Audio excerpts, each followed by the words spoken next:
Tu m'entends? Salut, Oui, ça va? bien et toi? Ça va. Bon. Alors, t'as commencé la dérivabilité ou pas? On a commencé, mais la Ouais, dernière fois, on a surtout fait le contrôle. Et avant, ouais, on s'était arrêté, on avait fait les deux premières pages du cours. d'accord. Ok, bon, nous, on va faire des rappels sur la dérivabilité aujourd'hui. Ça marche. Et puis, on va parler un peu de concavité, convexité. D'accord? Ok.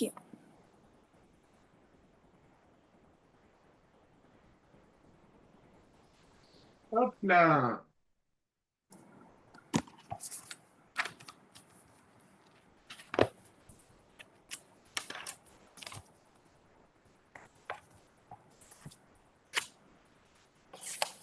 Parle des limites dans ton chapitre. Ouais, théorème des valeurs intermédiaires, il va y avoir. Ok, ça marche. Bon, on va revenir à des choses normalement où tu devrais commencer facilement, Louise. Mhm. Quelque chose de très simple. Allez, vas-y. Alors, très simple, il est possible que tu ne te souviennes plus du cours, et dans ce cas-là, tu me le dis, Louise. Non, non, ça va.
Allez, on reprend.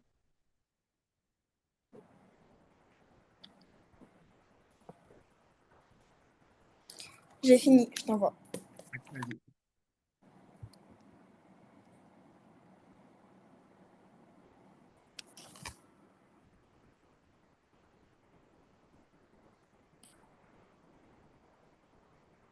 Et je voulais te remercier de m'avoir aidé la dernière fois avant mon contrôle.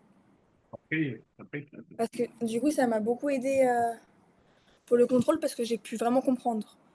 Et j'ai même pu expliquer à mes amis qui n'avaient pas compris. c'est pas vrai. Si, C'est cool, ça.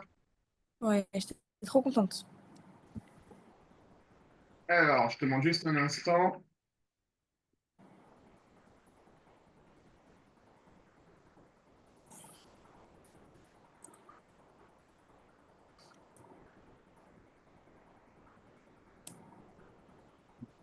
Alors,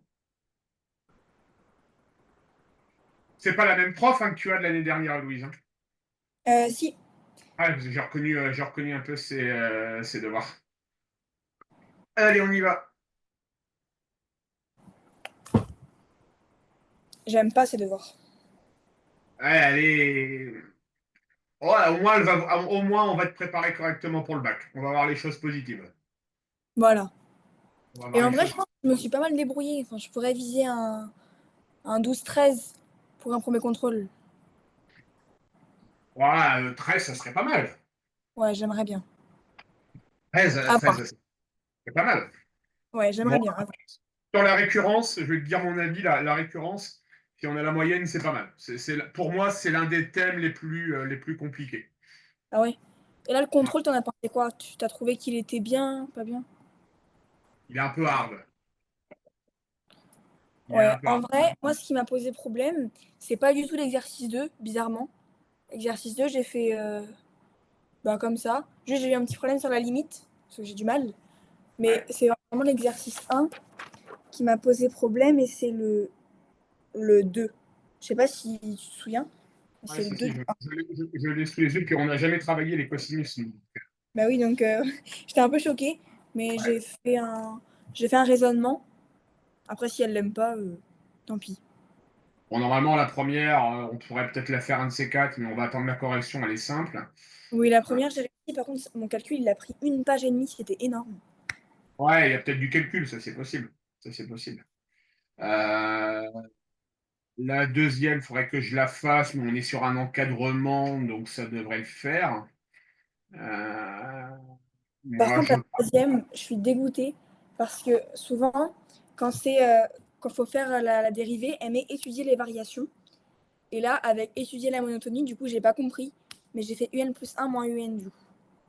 Ah oui, d'accord. Ouais, Donc j'ai perdu énormément de temps.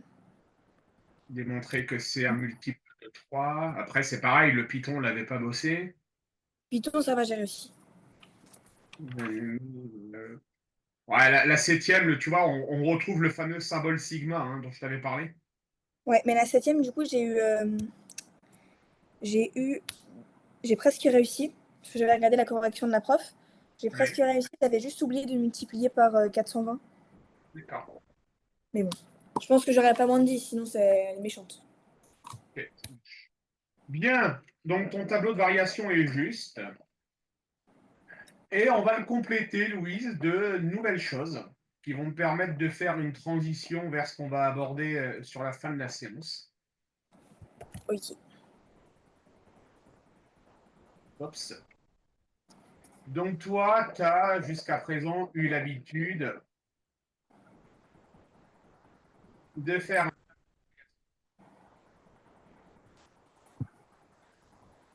Et maintenant, tu vas prendre de plus en plus l'habitude à rajouter ça, ça et ça. D'accord, ok. Et les extrémums. Alors, ça, c'est un extrémum. Et pardon, le F là, c'est un extrémum. Est-ce que tu sais comment ça s'appelle, ça? Est-ce que tu sais? Non, tu sais pas, puisque je vais te l'apprendre. D'accord? Euh, C'est ce qu'on appelle, un mot que tu as sûrement déjà dû entendre, c'est ce qu'on appelle des limites. mhm. Voilà. Je commence à poser un vocabulaire de quelque chose qu'on va voir à la fin. D'accord.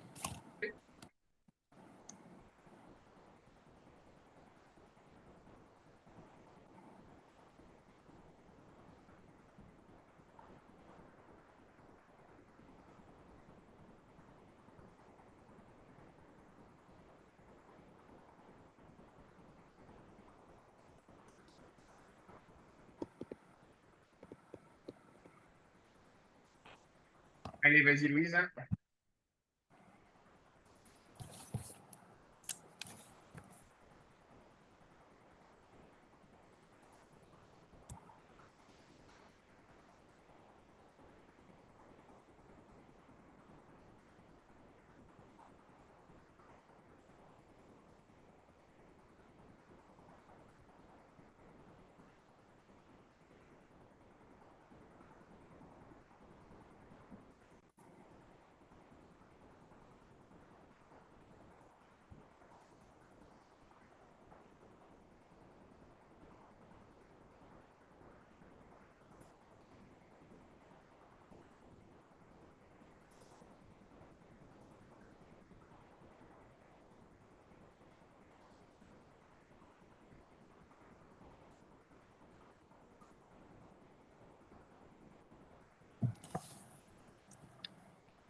t'envoie.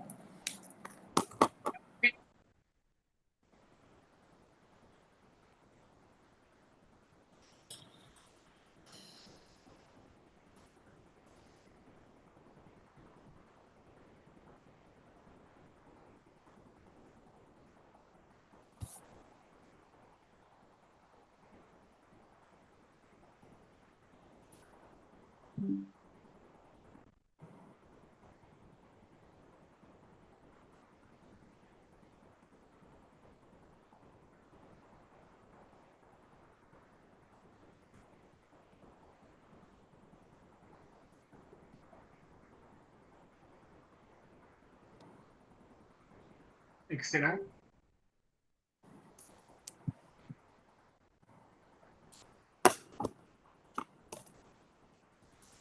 Alors, une petite précision, d'accord? Oui, f de x1, f de x2, parfait. Donc, tout est bon.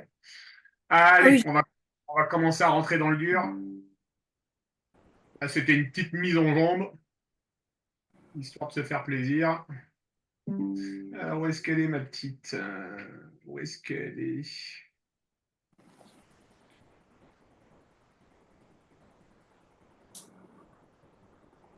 Elle est là.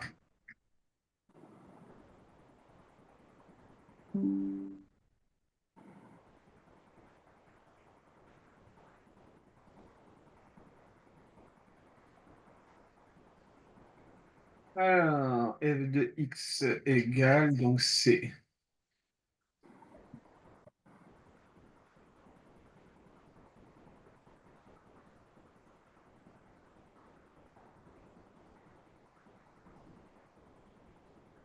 Allez, vas-y, Louise.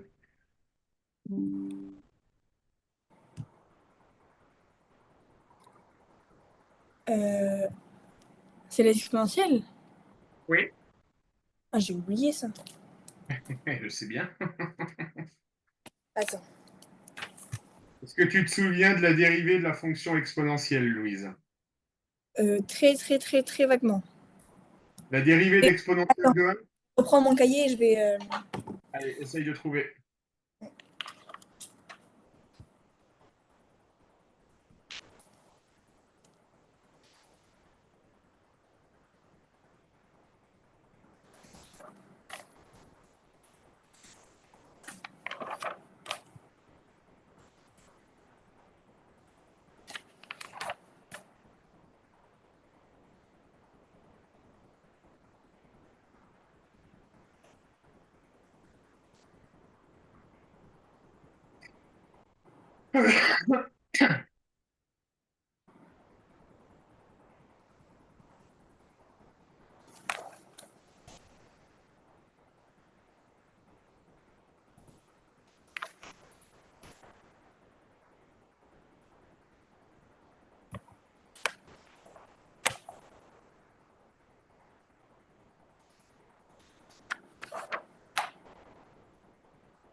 T'as retrouvé, Louise? Je suis en train de réfléchir, mais Je je vais galère. t'aider. Je vais t'aider. C'est la plus simple en termes de dérivée.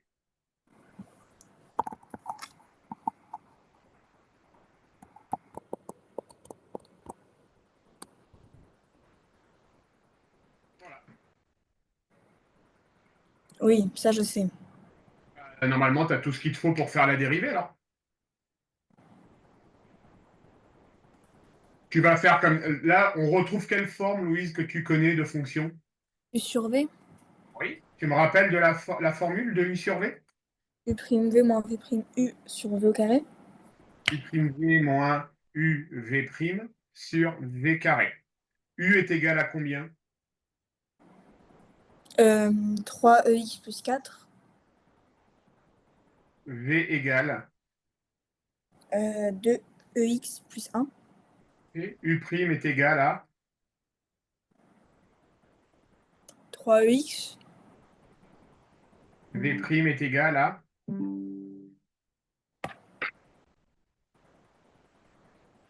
2EX. Ça marche, Louise? Ouais. Donc vas-y, tu peux y aller.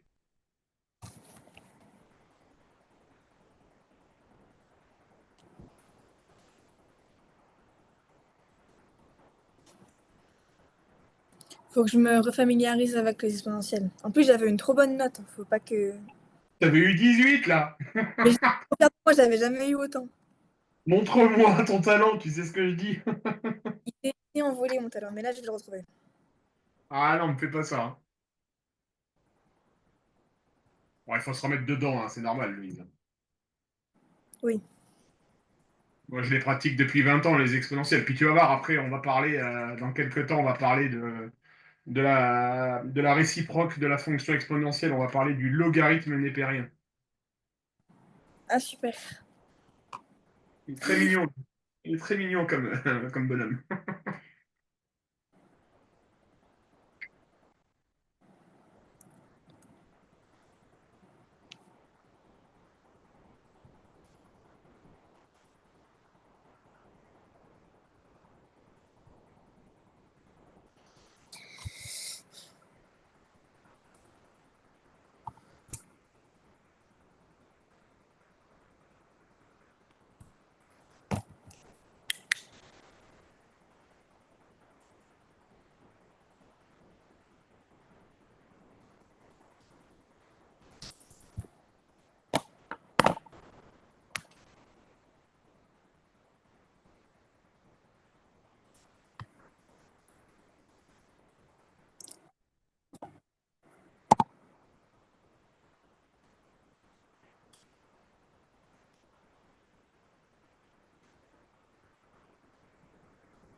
Bon, je crois que j'ai inventé des règles mathématiques, donc je t'envoie. Je crois que tu as inventé des règles.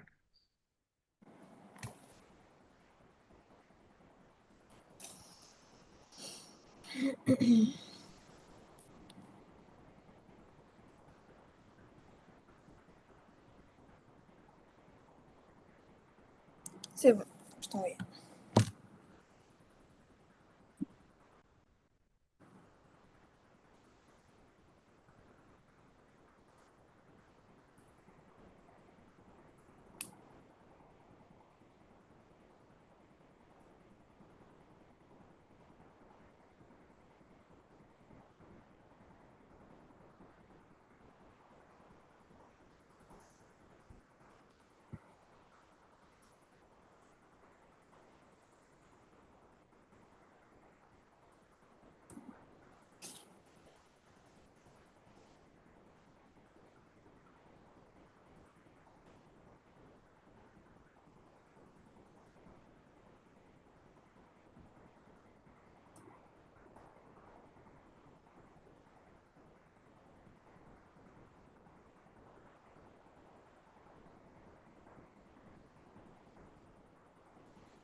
Ok, Louise. Alors, on va. Malheureuse. Alors, toute la méthode, Louise, Mhm, la méthode me convient. mhm. Je n'ai rien à dire. Mais quelque part, il y a deux grosses erreurs, Louise. Il y a deux grosses erreurs. Je vais te laisser chercher la première, Louise. Ah oui, les parenthèses déjà. Oui, à la rigueur. À la rigueur. Je le reconnais. Oui, bonjour, ne quittez pas, s'il vous plaît. Est-ce que tu peux me vérifier, Louise, ça, s'il te plaît? Oui, c'est positif parce qu'il y a les parenthèses. Est-ce que tu es sûr que c'est 6? Ah non, c'est 8. Ouais, on est d'accord, hein, c'est 8. Oui. D'accord. Ensuite, le signe de ça, ça va être comment, Louise? Le signe de quoi? Le signe de ce que je viens de fluoter en bleu en bas. C'est positif. Oui. Est-ce que ça va s'annuler à un moment donné? Non, Pourquoi ça ne va pas s'annuler? parce que c'est toujours positif une exponentielle. Exactement. Pourquoi tu mets une valeur interdite ici? Parce que j'avais oublié qu'il fallait pas mettre de truc au milieu. Tu corriges tes erreurs? Oui. Allez, vas-y.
C'est bon, j'ai corrigé. Tu envoies, Louise? Ouais,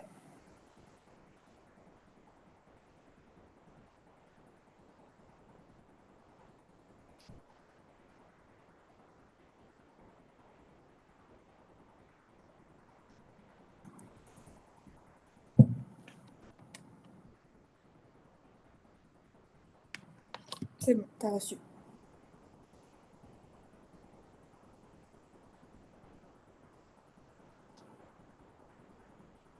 Ok. Donc, tu es tombé dans le piège.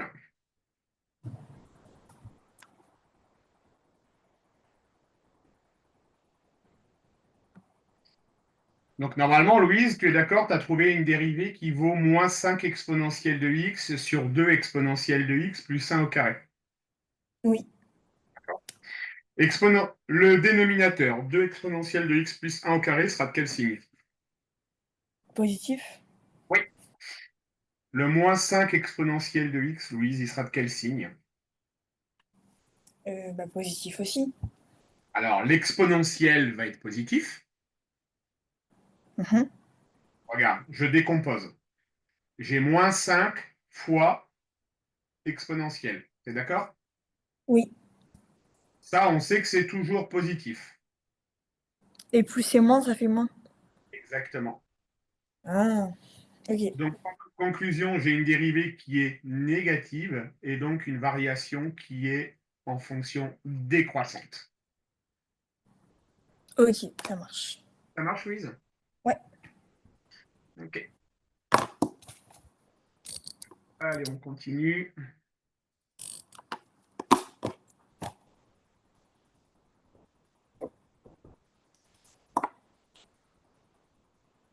Du coup, t'as vu le programme que je t'ai envoyé? Ouais, c'est le programme classique, c'est bien. Hyper chargé.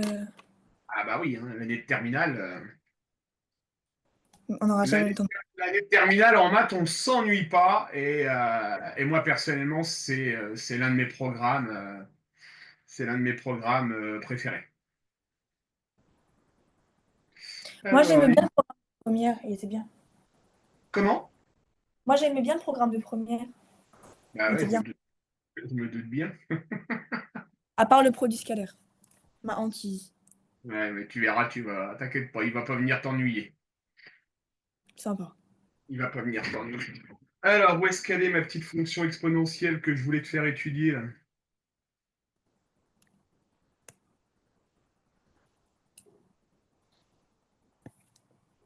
Ah, là voilà.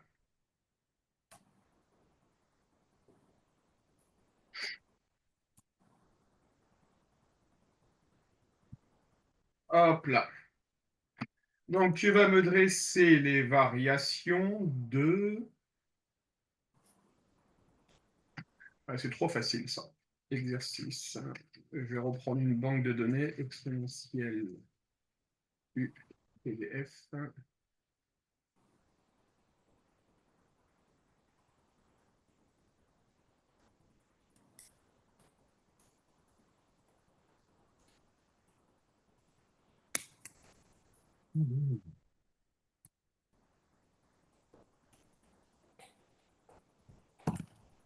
Et voilà.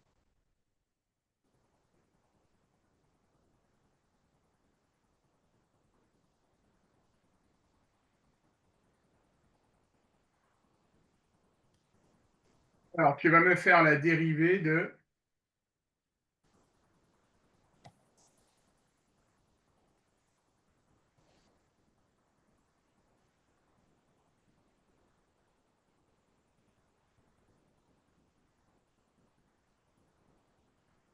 Là, je te demande juste de me faire la dérivée, Louise. D'accord? Ok.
t'envoie.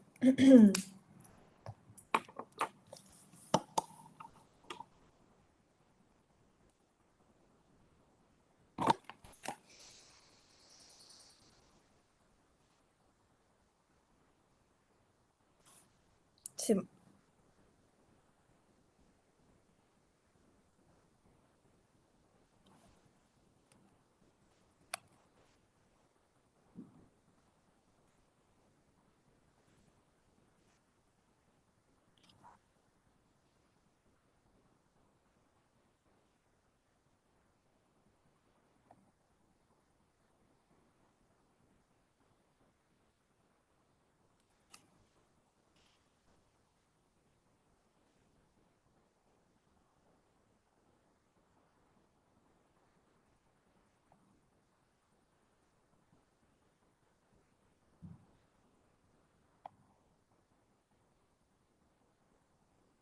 Ok, donc tu t'arrêteras ici, Louise. Je voulais vérifier quelque chose et j'ai vu ce que je voulais voir. Pour info, Louise, a puissance b plus b puissance c, ça fait pas a plus b facteur de b plus c.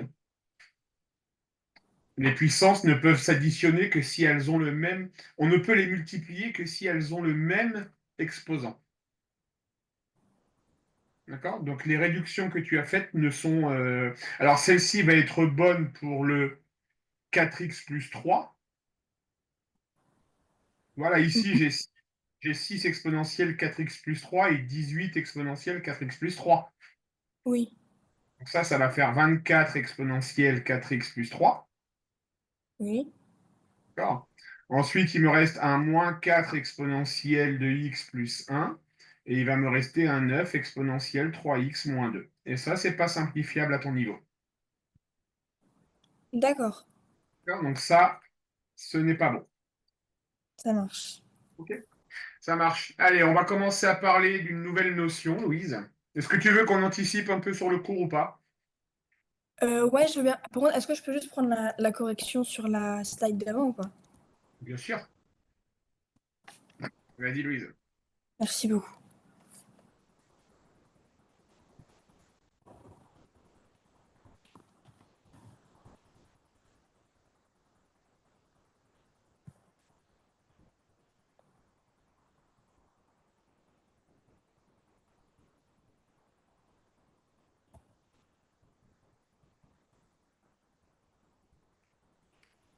C'est bon. Ok. Alors, je te cherche une petite photo.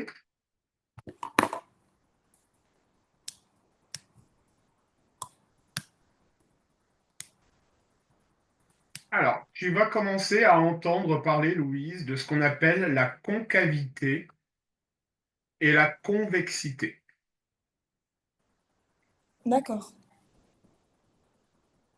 D'accord? Une fonction concave, elle aura cette orientation-là. D'accord? On ira plutôt du haut vers le bas. D'accord. À l'inverse, une fonction convexe ira du haut vers le bas. D'accord. D'accord? Et le point A, c'est ce qu'on appelle un point d'inflexion.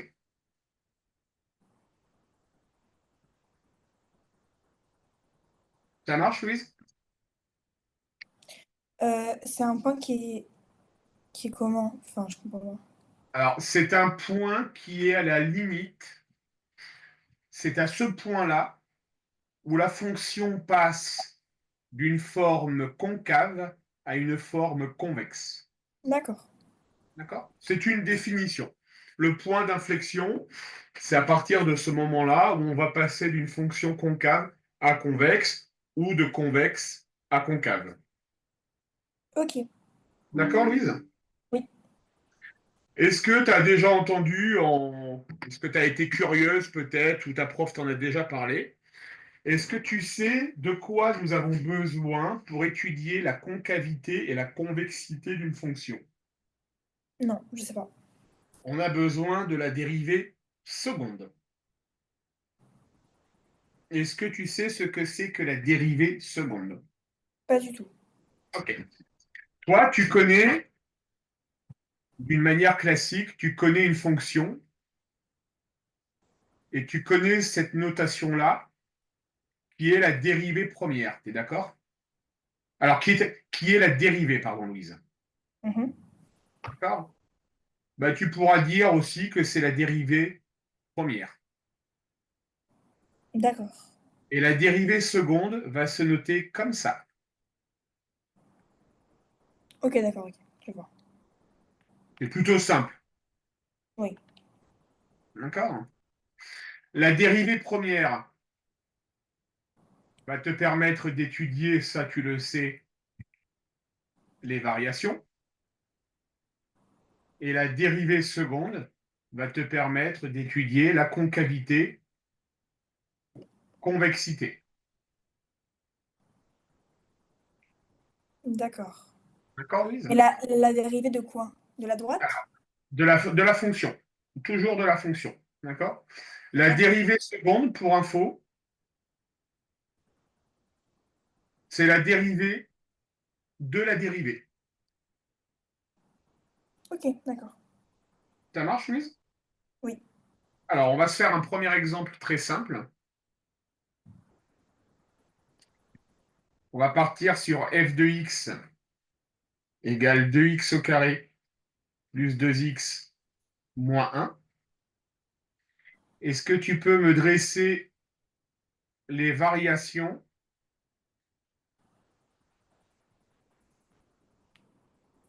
de f de x? Tu le fais vite fait à la main, sans soigner. Tu me dis oralement quand tu as terminé. Ok.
C'est bon. J'ai trouvé qu'elle descend et elle monte. Ah oui, j'ai trouvé ça. Tu as trouvé comme moi? Oui. La dérivée seconde vaut combien, Louise? 4. Oui. 4, c'est toujours positif, tu es d'accord? Oui.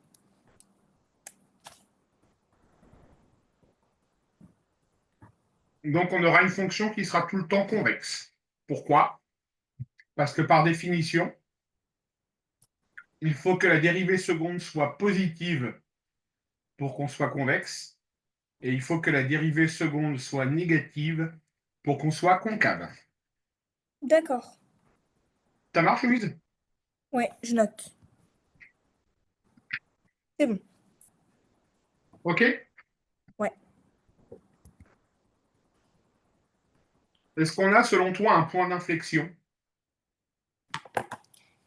Bah, peut-être que c'est moins 1,5. Non, il n'y a pas de point d'inflexion. Pourquoi? Parce que la dérivée étant toujours positive, d'accord? La dérivée seconde étant toujours positive, bah, on n'a pas de point d'inflexion. Ok, ça marche.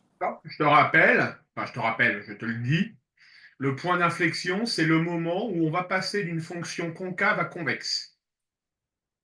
Donc par définition, c'est le moment où on va passer d'une dérivée seconde négative à une dérivée seconde positive. Ça marche. Ok, j'ai compris. Ça marche? Ouais, Eh ben, on va se lancer dans le bain.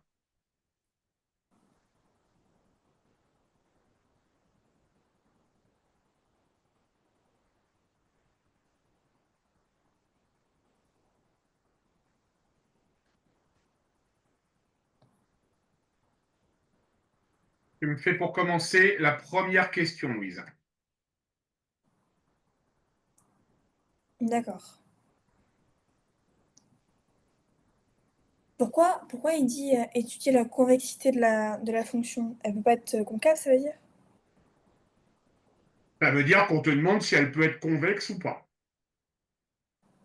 Hmm. D'accord. D'accord? Est-ce que je peux juste aller chercher un verre d'eau? Bien sûr, Louise.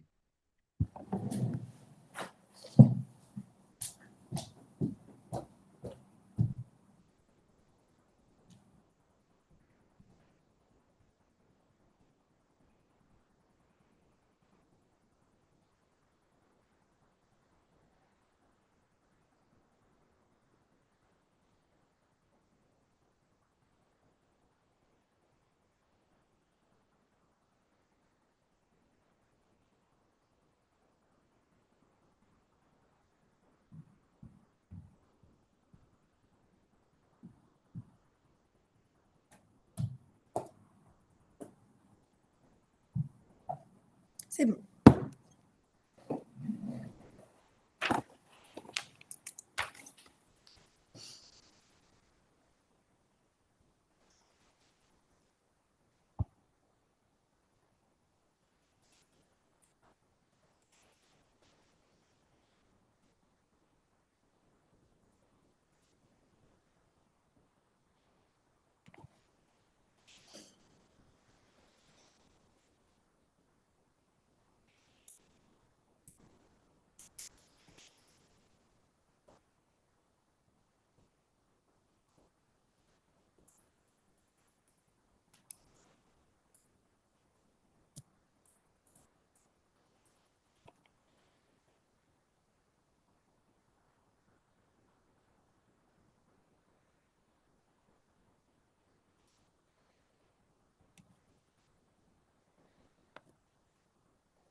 Mais du coup, la dérivée principale, on s'en occupe pas. C'est-à-dire qu'on fait pas Eh de tableau de variation, tout ça. non, pas besoin. Ok.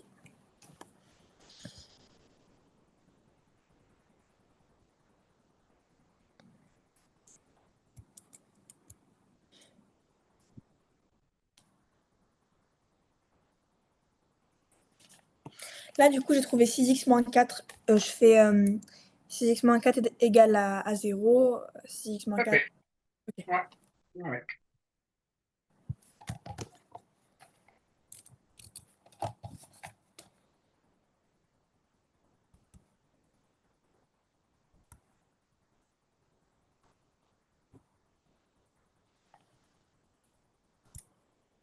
Et du coup, elle est positive, puisque ça fait 4 sur 6.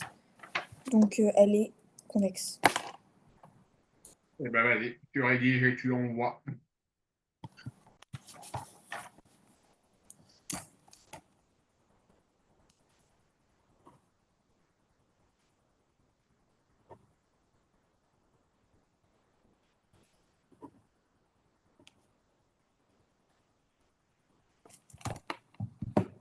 Je sais pas si c'est comme ça qu'il faut rédiger, mais je t'envoie. Vas-y, envoie.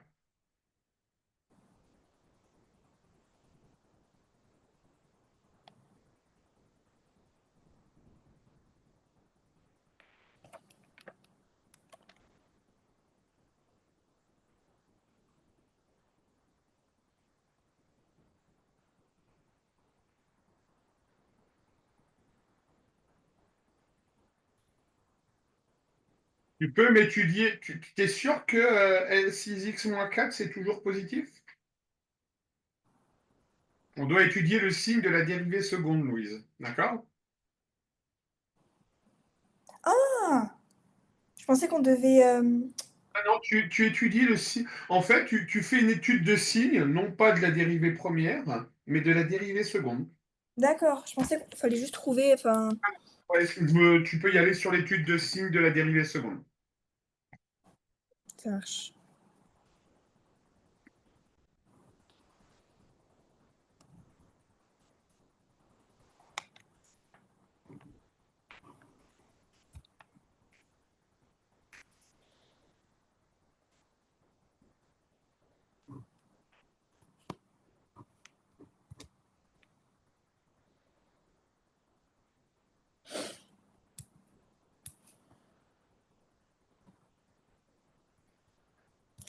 Et du coup, si la fonction elle est convexe, c'est que. Attends. Si la dérivée seconde est négative, on est concave. Bah là, du coup, c'est convexe. Là, pour moi, elle est à la fois les deux. Elle est à la fois concave et convexe. Et du On coup, y le va, point on y va, d'inflexion, c'est 4 sur on va y aller. 6. Voilà, exactement. On aura un point d'inflexion. D'accord. C'est-à-dire qu'on y va sur la dérivée première. Tu as obtenu 3x au carré moins 4x plus Plus 3. ouais. Tu as obtenu une dérivée seconde qui vaut 6x moins 4. Oui, D'accord. Tu fais comme d'habitude égale 0. Tu obtiens x égale 4 sixièmes ou oui, 2 tiers. oui, OK. Donc tu dresses ton tableau de signes de ta dérivée seconde. D'accord. oui. Et tu pourras dire que ici on est concave et que ici on est convexe. Et du coup, le point d'inflexion, c'est 2 tiers. Il est ici le point d'inflexion, il est en 2 tiers. Ok, j'ai compris. Étudier la convexité, réponse. Du coup, elle est convexe de 2 tiers à plus l'infini.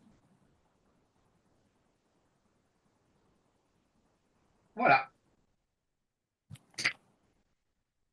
Ça marche, oui. Ouais. Est-ce que tu peux me calculer les coordonnées du point d'inflexion, s'il te plaît? Non, je vais pas savoir faire. OK. Donc, on sait que x égale 2 tiers, on a le point d'inflexion. Oui, Bah, tu vas tout simplement calculer f de 2 tiers. mais ça va me Dans... donner juste un nombre. Ah, bah, bien sûr. Louise, on est d'accord que les coordonnées d'un point, c'est une abscisse et une ordonnée. Oui, mais là, du coup, Là. on aura un nombre.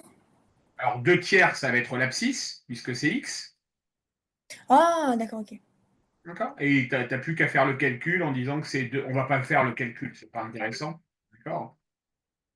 Pour calculer l'ordonnée, tu feras D'accord, ok, j'ai ce compris. calcul-là. D'accord. Allez, question numéro 2, mademoiselle.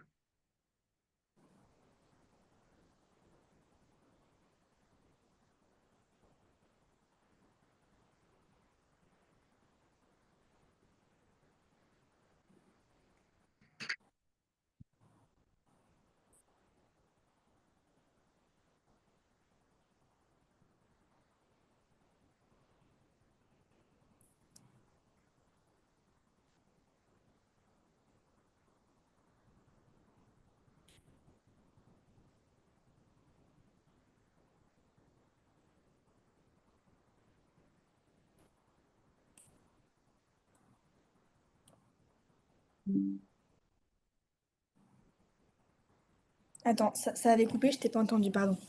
J'ai rien dit. Ah, ok, On peut juste faire l'exercice de maintenant. ok, ça marche.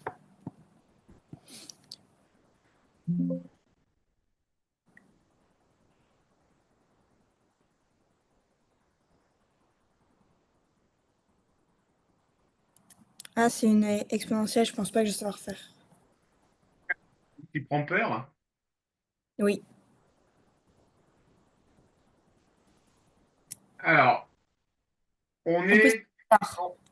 on est, Louise, sur une fonction classique, hein. Il n'y a pas de difficulté particulière normalement pour cette dérivée, hein. D'accord? C'est-à-dire que là, on a une fonction qui est de la forme u fois v. Donc, on va Mhm. appliquer le fameux u'v plus uv', avec u égale x, v égale exponentielle de x, u' égale 1 et v' égale exponentielle de x. Bah, pourquoi on prend pas le moins x en compte? Exponentielle moins x, pardon. Bien vu, Louise. Donc, la dérivée vaudra moins exponentielle moins x. Moins exponentielle. D'accord. D'accord? Ok, Donc, ça marche. tu appliques le u'v plus uv', d'accord? Tu vas obtenir une certaine fonction que tu vas devoir redériver de nouveau. D'accord. D'accord, Louise? Ok, ça marche. La concavité-convexité, ça va beaucoup te faire travailler les calculs de dérivée. D'accord? Bon, bah, c'est bien. Alors, pour info, Et ça revient au goût du jour. Ça fait des années que ce n'était pas tombé au bac. D'accord? mhm. Et là, on le remet cette année parce que ben, généralement, on le survolait un petit peu, cette notion-là. D'accord? Et on a tous eu la grande surprise de voir concavité, convexité tomber au bac l'année dernière. Et du coup, les élèves, ils ont su faire ou pas? Oh non, c'était une catastrophe. Ah, Bah non, parce que ça faisait des années que c'était pas tombé, donc on avait un peu laissé tomber cette notion de côté, quoi. d'accord.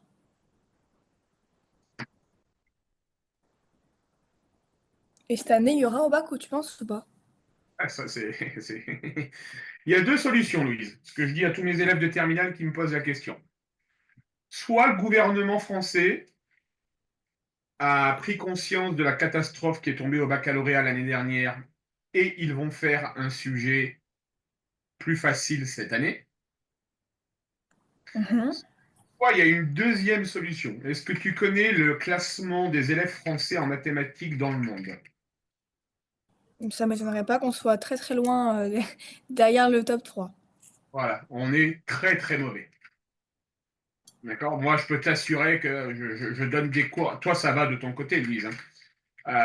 Je peux t'assurer que pas plus tard que la semaine dernière, à une élève de terminale spé maths, j'ai dû lui refaire un cours sur comment additionner deux fractions. Ah oui. Alors, donc, il y a une véritable baisse de niveau en France.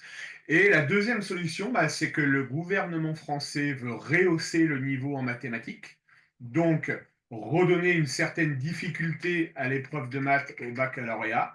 Et dans ce cas-là, on peut s'attendre à un sujet en juin 2025 qui soit lui aussi d'un niveau faisable, mais auquel on ne vous a pas préparé. Donc je pense cette année, moi comme sûrement ta prof, on va vous préparer à un sujet compliqué.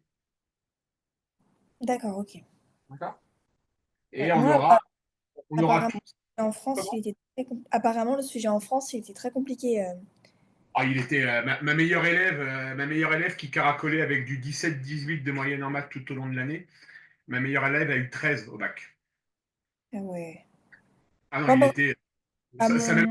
Ça a même fait une. Il y a des profs qui ont écrit au ministère de l'Éducation Oui, nationale.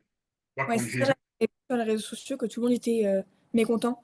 Moi, je sais que par exemple, mon bac, enfin, au Moyen-Orient, là, apparemment, il était super simple. Ouais, au centre étranger, ça va, vous n'avez pas été trop assassiné par le sujet. Mais les élèves qui ont passé le sujet en France, notamment le jour 2, en plus, les pauvres, ils ont eu le sujet de secours. euh, il était imbuvable comme sujet. Les gamins, ils étaient paumés parce qu'on ne les a pas préparés à ce type d'exercice. On Mais ça les se a fait pas. pas, c'est coefficient 16, Ah donc ça se ouais, fait tomber les moyennes comme ça. ah ouais, voilà. Donc, bon, c'est un choix qui a été fait. Et là, on ne sait pas, du coup, bah, si le gouvernement il va vouloir, parce que c'est une question de politique hein, maintenant, hein. C'est soit ils veulent rehausser vraiment le niveau des maths en France, ce qui en soi est bien. Moi, je trouve que c'est bien, hein. Bah oui, moi Mais, aussi, que c'est mais enfin, c'est nul d'avoir son bac qui est limite donné, quoi. Enfin, ouais, c'est ça. Bah, par contre, la vraie question, c'est que, OK, vous voulez un bac plus ardu pour rehausser le niveau, mais donnez-nous les moyens à nous, en tant qu'enseignants, de pouvoir préparer les élèves. Et clairement, clairement, je suis pas sûr qu'on ait assez de temps pour préparer les élèves sur un sujet comme ça. ouais. Mais du coup, toi, t'as déjà enseigné en lycée ou, ou tu fais du distanciel Ah non, à moi j'ai chaque... enseigné. Non, non, j'ai enseigné au lycée, moi. Ah, c'est vrai? Et pourquoi ça t'as arrêté? Alors moi, en fait, je t'avais peut-être pas raconté mon historique. En fait, moi, j'ai vécu pendant 20 ans sur la région de Nantes. Mhm, Et pour me rapprocher de ma maman, j'ai demandé une mutation. mhm, D'accord? Mutation qui a été acceptée, mais qui a mis du temps à se mettre en place. Donc, je suis resté 3 mois à être payé à rien faire. Et si tu commences à me connaître un petit peu, je suis plutôt quelqu'un d'assez très dynamique. Et ne pas travailler, voilà, les vacances, j'apprécie. Mais voilà, moi, je suis un bosseur, j'adore mon job, j'adore enseigner. Donc, du coup, je m'ennuyais à mourir. J'ai mis des annonces sur le Bon Coin pour donner des cours de maths. Et mhm. puis, en 15 jours, mon agenda était complet. En 15 D'ac- jours, en 15 jours, je pouvais donner plus de 40 heures de cours par semaine. Et j'avais ce vieux rêve depuis très longtemps, à un moment donné. Je voulais avoir une entreprise. Je voulais devenir gérant d'une entreprise. D'accord? Parce que dans la gestion, c'est plein de maths, etc., ce genre de choses. Puis j'adore manager, voilà, j'adore manager les gens, etc. Et du coup, je me suis dit, allez, je lance mon aventure, je crée ma société. Donc j'ai créé ma société. Et puis ben, aujourd'hui, il y a moi et j'ai embauché 5 personnes. Ah, 5 personnes, c'est trop bien. Ouais, ouais. Alors attention, ils ne sont pas tous employés, ils ne sont pas employés à plein temps. Ils bossent au nombre d'heures que je peux récolter. Et donc maintenant, je suis en mesure de proposer la philo, le français, l'anglais, l'allemand, l'italien, l'espagnol et la physique. C'est incroyable. Et à terme, je veux proposer toutes les matières. Donc c'est pour ça qu'en ce moment, je fais je bosse à peu près, je dois bosser 110 heures par semaine. Parce que Combien? ben, 110 heures par semaine, je travaille. Mais Mais c'est mon métier physiquement, il n'est pas fatigant, hein. Je suis assis sur ma chaise toute la journée. oui, Euh, non, mais quand même. mais par 110, contre, je peux t'assurer que je suis mentalement fatigué là en ce moment. tu m'étonnes. Donc, Parce que mais du coup, voilà, t'as des week-ends ou quelque chose ou t'en as jamais? non, non, les seuls moments où je ne travaille pas, je ne travaille pas les dimanches après-midi. D'accord. Et je ne travaille pas pour aller faire mon sport. Je suis arbitre de football. Les dimanches après-midi, je m'en vais arbitrer mon match de football. C'est un peu ma bouée de décompression. Mais sinon, non, je travaille avec le décalage horaire. Je travaille un peu encore un peu avec School Up. Et avec le décalage horaire, j'ai des cours qui commencent le jeudi matin à 7 heures, par exemple. C'est horrible. Mais du coup, c'est quoi enfin, le genre de décalage horaire que t'as, par exemple? C'est des gens qui Ben, viennent... j'ai des élèves qui doivent être. J'ai des élèves. Alors, j'ai du mal à retenir les décalages horaires, mais j'ai des élèves au Japon, en Australie, à Dubaï, beaucoup en Égypte. Et ça, je pense que c'est grâce à ta maman et. Ah oui, ma mère, elle a arrosé tous les gens qui faisaient ce maths. Elle a dit, allez, Ah ouais, allez. mais moi, d'ailleurs, il faut que je lui passe un petit message à ta maman parce que j'ai 5 élèves qui sont au lycée français du Caire, là. Ah, c'est vrai? Ah non, Ah moi, ouais. ma mère parlait juste à la maman de Yanis. Ouais, bah, je pense que soit, je sais pas, des gens Alors après, c'est peut-être une coïncidence, hein, mais donc j'ai Égypte, Dubaï et Singapour. D'accord. Tu vois, j'ai un peu de tout, donc avec les décalages horaires, ben je peux. Le jeudi, le jeudi, je fais 7 heures du matin, minuit. C'est horrible. Moi, ça va, l'Égypte, il n'y a que 1 heure. Mais Donc, Australie, il y a 12 heures. ouais, donc pour ça, avec les décalages horaires, je peux me retrouver à faire des cours à 7 heures du Mais du matin. coup, c'est des gens qui sont au lycée français ou c'est des Australiens, des Japonais? C'est que des expatriés. Non, Ah, ok. non, c'est que des expatriés. Et puis j'ai deux élèves belges, mais que je vais abandonner parce que le programme en Belgique, la méthode en Belgique n'a rien à voir avec la méthode française. Et Ah, donc là, je m'occupe plus que du programme français. Et puis j'ai un partenariat avec Le Bon Coin qui va commencer le 1er octobre. Et je vais apparaître sur toutes les listes de recherche du Bon Coin. Donc là, je recrute à mort des profs de français. J'ai recruté 3 profs de maths, un prof d'anglais, un prof de français. Et là, tout à l'heure, j'ai un entretien pour espagnol-italien. mhm. Voilà, je recrute. Et puis, l'idée à terme, c'est d'avoir une société type Academia, mais que des cours par visio. Et puis, pouvoir proposer toutes les matières. Bah, c'est trop bien. Ouais, c'est mon projet. Je pensais pas que ça allait aller aussi vite que ça, mais ça va très vite, donc je suis super content. Et t'as commencé il y a combien de temps, du coup, les cours à... J'ai enfin, j'ai commencé le 2 janvier 2024. ah, c'est hyper récent. Ah, c'est super récent, ouais. Ouais, c'est super récent. D'accord. Bonjour. Ah, il y a ma mère qui... Bonjour. Vous allez bien? Oui, vous-même. Oui, impeccable. Je suis en train de déformer votre enfant, là. Alors, on prend un peu d'avance sur le programme, comme elle est plutôt bonne élève, donc Ouais, ça fait plaisir. Ben, c'est surtout, enfin, c'est grâce à vous aussi, hein. c'est sûrement grâce à moi, mais c'est Louise qui travaille toute seule. Et c'est ce que je viens de lui dire il y a quelques instants. Alors attendez, je vais juste couper. Hop là. Allez, on revient sur la dérivée, Miss. Ouais.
Là, du coup, je suis à moins E exposant moins X fois X. Et je sais pas comment je peux multiplier ça. Alors on y va. On va se faire la dérivée première ensemble. Donc x exponentielle moins x. Donc g de x égale x exponentielle moins x. Donc on a dit que u était égal à x, que u' était égal à 1, que v était égal à exponentielle moins x et que v' était égal à moins exponentielle moins x. Donc on va faire u'v, c'est-à-dire exponentielle moins x, plus uv', donc plus x facteur de moins exponentielle moins x. C'est d'accord? Mhm. Je vais mettre exponentielle de moins x en facteur, je vais obtenir exponentielle moins x facteur de 1 moins x. Oula, attends. Attends, là, je suis un peu perdue. Regarde. Là, tu reconnais le facteur commun ici? Oui, mais il y a un moins devant l'autre Mais truc. c'est pas grave, Louise. Du coup, le moins, je le fais sortir, et lui, il va devenir moins. C'est possible de faire ça? Bien sûr. Regarde, Louise, si je fais 1 plus 1 fois moins 1, Ah oui, ça ça fait, fait ça. Ça fait 1 moins 1. ça fait 1 moins 1. Ok, d'accord. Donc, du coup, j'obtiens exponentielle moins x facteur de 1 moins x. T'es d'accord, Lise? Ouais, mais par contre, attends. Vas-y. Oui, d'accord, c'est bon, j'ai compris. Allez, maintenant, tu te penches sur la dérivée seconde. D'accord, ok, attends.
Là, par contre, j'en suis à moins e moins x, facteur de 1 moins x, plus e moins x. Mais du coup, j'aimerais bien bouger le moins. Attends, au pire, je t'envoie où j'en suis. Parce que là, ça va être compliqué par.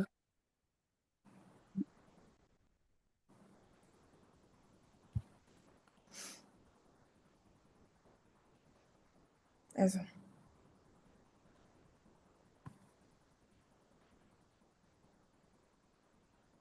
J'en suis à là. Et du coup, j'aimerais bien bouger le moins du premier terme pour le mettre quelque part d'autre, pour pouvoir factoriser. Bah, c'est moins 1. C'est comme s'il y avait un moins 1 devant. Hein? Alors, je ne vais pas vérifier le calcul, Louise, hein, mais on va se baser que sur ça. Ça, si tu veux le factoriser, tu vas pouvoir le factoriser par exponentielle de moins x. Oui, c'est ce que je comptais faire. Et il va te Et rester du coup, juste. moins 1, Hein. facteur de 1 moins x, plus 1. Là, tu as un moins 1. Oui. Là, tu as un signe fois. Là, tu as un signe plus qu'il te reste. Et là, c'est juste 1. Pourquoi on a un... Ah, d'accord, ok. D'accord? Donc, pour moi, ça fait exponentielle de moins x, facteur de moins 1 plus x plus 1. Donc, exponentielle de x, facteur de x. Voilà ta dérivée seconde. D'accord. Ah, attends, je vois plus ton écran. Je peux plus copier. Vas-y. Désolée, je vous dépêche.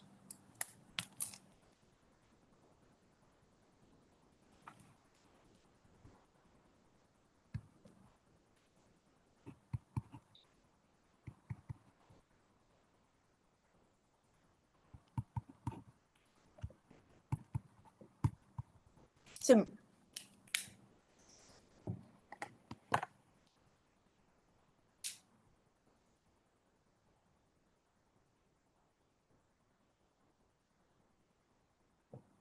Maintenant, tu n'as plus qu'à étudier le signe de ça. Ouais, je suis en train de réfléchir. Euh, Parce que je réfléchissais parce que du coup, exponentielle de moins x. Quel va être le signe d'exponentielle de moins x, Louise? Bah, non, je sais pas. C'est positif. L'exponentielle est toujours positive. Même s'il y a un moins, Oui, alors il sert à quoi? c'est s'il y a un moins dans l'exposant. Hein. Oui, oui, mais du coup, Si tu as le, un le, moins le moins dans exposant, l'exponentielle, il sert à quoi si on l'utilise pas? j'ai pas entendu, Louise. Le moins dans l'exposant, il sert à quoi si on l'utilise pas du coup? Ben si, il sert, mais c'est juste que dans sa représentation graphique, l'exponentielle, hop là, ça donne ça. Donc tu vois, quand on est en moins x, on se situe ici. Ah, d'accord, ok. Tu vois? Ouais, ok, je vois. D'accord, ok. Donc, et x en vrai, ça peut être positif ou négatif.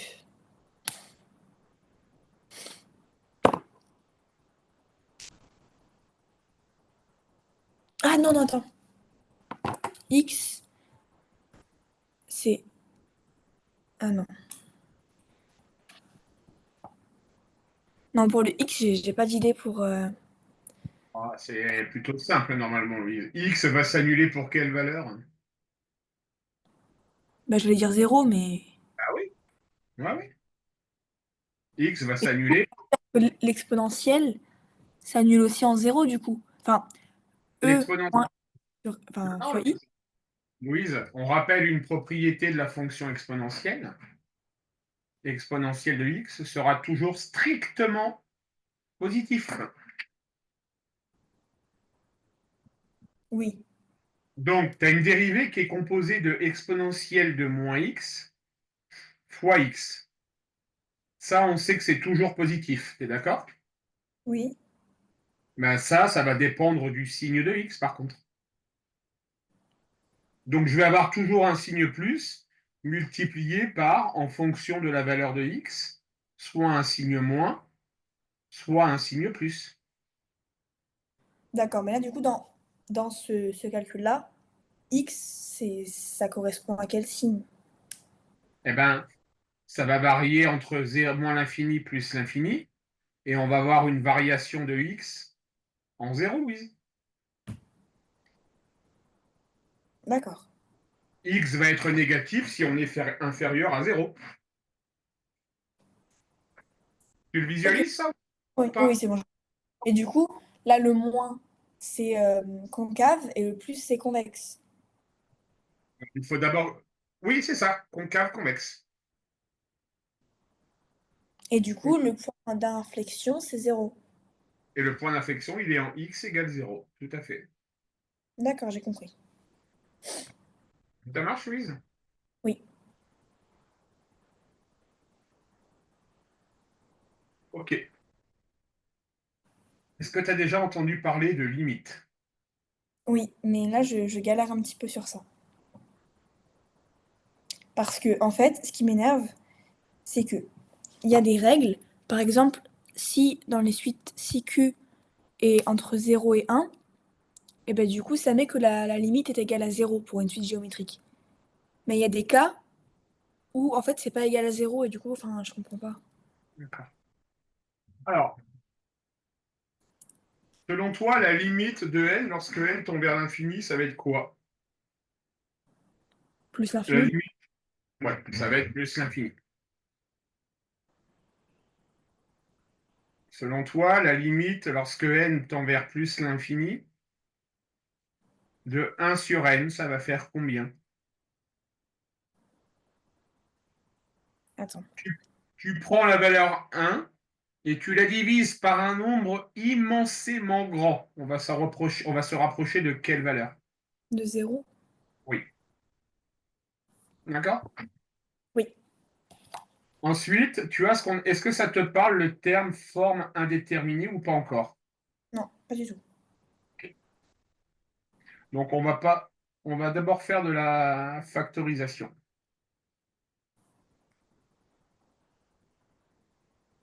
On va s'entraîner à ça. Est-ce que tu peux me factoriser, Louise, cette expression-là? Tu vas me le factoriser par le terme de plus haut degré. D'accord. Quel est Et le terme de plus haut degré? le plus haut degré, Oui. bah du coup, ça marche pas. Alors Parce que là c'est n puissance combien? moi, 3. Quel est le degré de n puissance 3? 3. Oui. Là, c'est un degré 2 et là, c'est un degré 1. Oui. Donc, tu vas factoriser n puissance 3 moins n au carré plus n. Tu vas le factoriser par le terme de plus haut degré, c'est-à-dire n au cube. Okay, donc, tu me réécris cette fonction-là en me disant que c'est n au cube facteur de quelque chose, plus quelque chose, plus quelque chose. Pour simplifier, on va mettre que des plus. Essaye de te pencher 2-3 minutes sur ça pour voir si tu arrives à trouver quelque chose.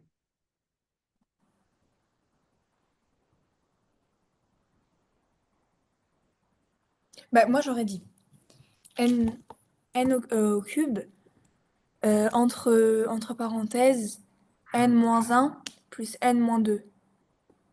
Alors, je vais te donner la solution. Ça va être n au cube facteur de n, de 1, pardon, plus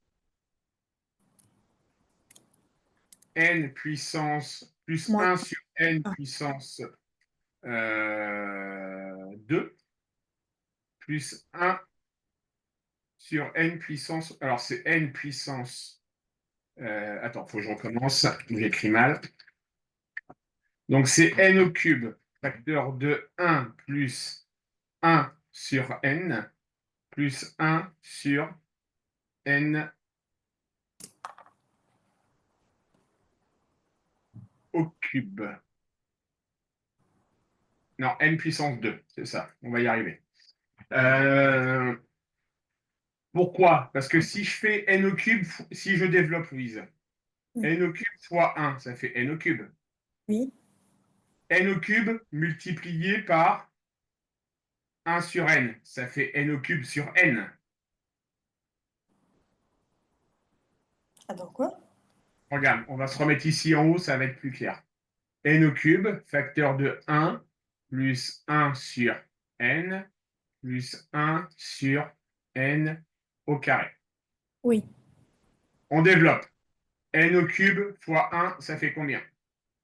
N au cube. Oui. N au cube fois 1 sur n. Est-ce que tu es d'accord avec moi pour dire que ça fait n au cube sur n? Non, c'est vrai que je suis pas d'accord. En fait, je comprends pas pourquoi on remplace pas le n par le n au cube. Pourquoi c'est le 1 qu'on remplace alors que le 1 c'est un nombre. Louise, en fait, on fait n au cube fois 1 sur n. Tu es d'accord? Oui. Donc, c'est comme si on faisait n au cube sur 1 multiplié par 1 sur n. Euh, Quand tu écris 2, Louise, Oui. c'est comme si tu avais 2 sur 1. Oui. D'accord? Donc là, le n au cube ici, je le réécris sous la forme n au cube sur 1.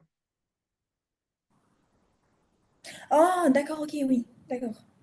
Et n au cube sur 1 fois n au cube, bah, ça fait bien n au cube sur n. D'accord. D'accord? Et ensuite, si je fais n au cube fois 1 sur n au carré, bah, ça fait n au cube sur n au carré. Tu es toujours d'accord? Oui. Ok. N au cube, ça reste n au cube. D'accord, Louise? Est-ce que tu peux me simplifier cette puissance-là? N plus 2, N au carré. N au carré. Et est-ce que tu peux me simplifier la dernière? N. Voilà, on retrouve notre expression ici. D'accord, ok. D'accord? Il faut toujours factoriser par le terme de plus haut degré. Je pensais que ça allait toujours le plus bas. Non, on factorisera toujours, dans le cadre des limites, on factorisera toujours par le terme de plus haut degré. Ok. D'accord? Alors, je vais juste essayer de retrouver l'un des cours que j'ai fait la semaine dernière sur ça.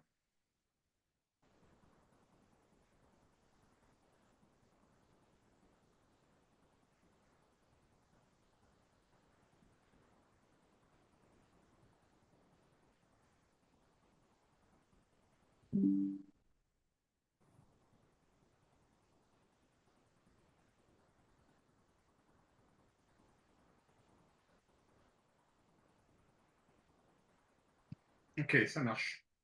Allez, tu vas essayer de me refaire une factorisation. N au cube plus 2n au carré plus 2n. Tu me le factorises par le terme de plus haut degré. Ok, alors. Sur mon cahier ou je réfléchis comme ça dans ma tête? Non, tu peux le noter sur ton cahier. Ça marche.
J'ai fait. Attends, je t'envoie.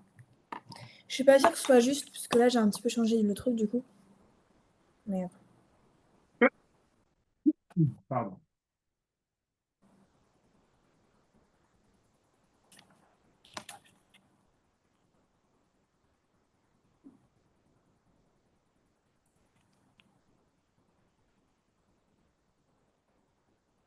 je t'envoie.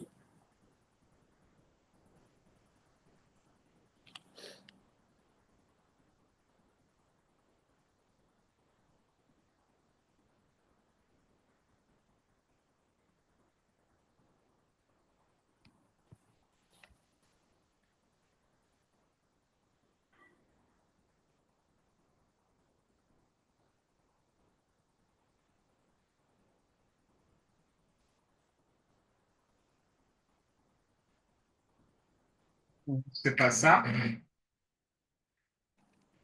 Donc, ça va faire n au cube facteur de 1 plus 2 sur n puissance n au carré, pardon, ou n-2 sur 2 puissance n-2.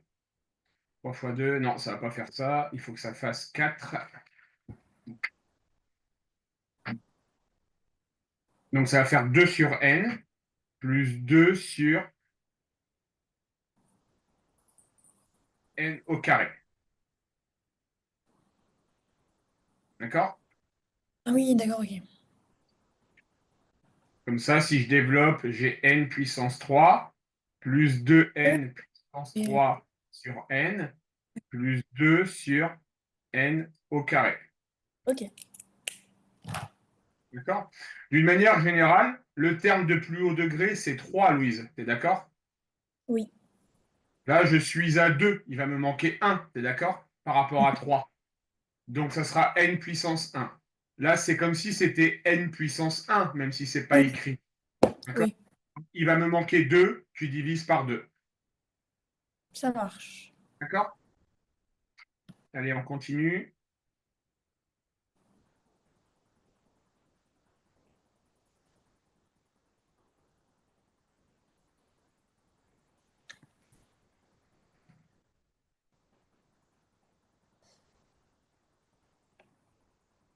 Allez, essaye de me factoriser cette fraction-là. D'accord? Moi, je te commence de conseiller par factoriser le haut et ensuite on factorise le bas. D'accord.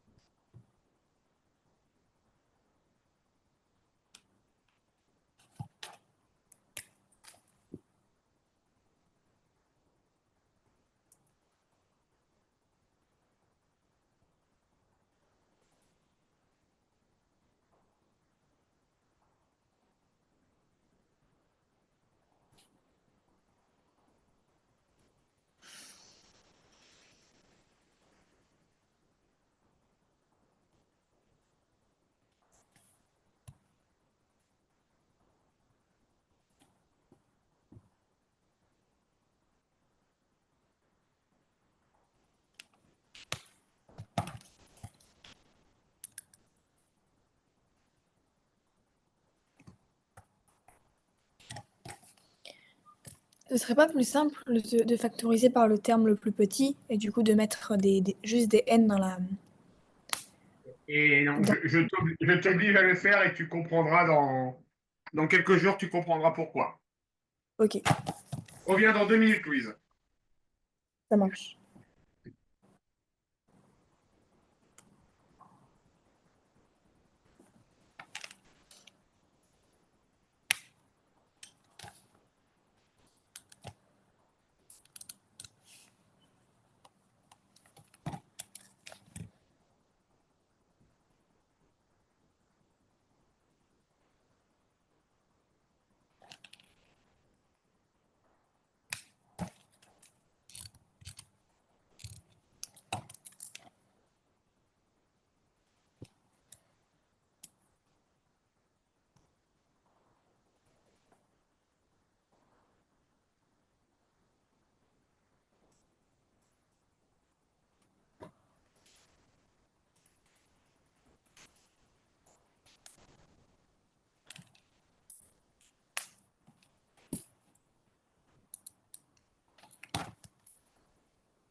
Je peux simplifier ou est-ce que je peux retirer On peut simplifier en haut et en bas par quelque chose. Oui.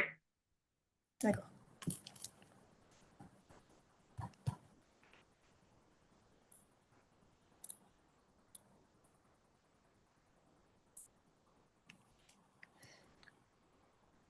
Attends, mais là, je suis bloquée. Je t'envoie. Vas-y.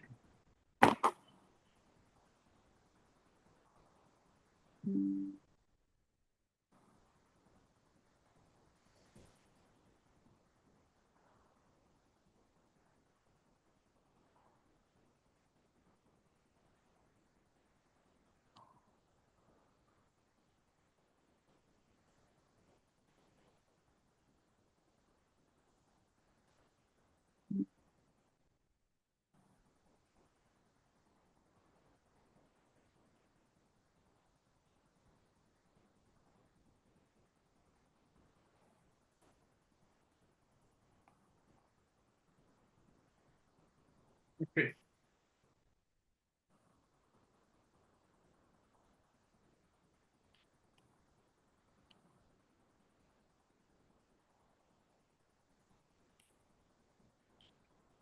Donc, tu peux simplifier, alors, n puissance 4 sur n plus 5 sur 4, ok, ça, ok.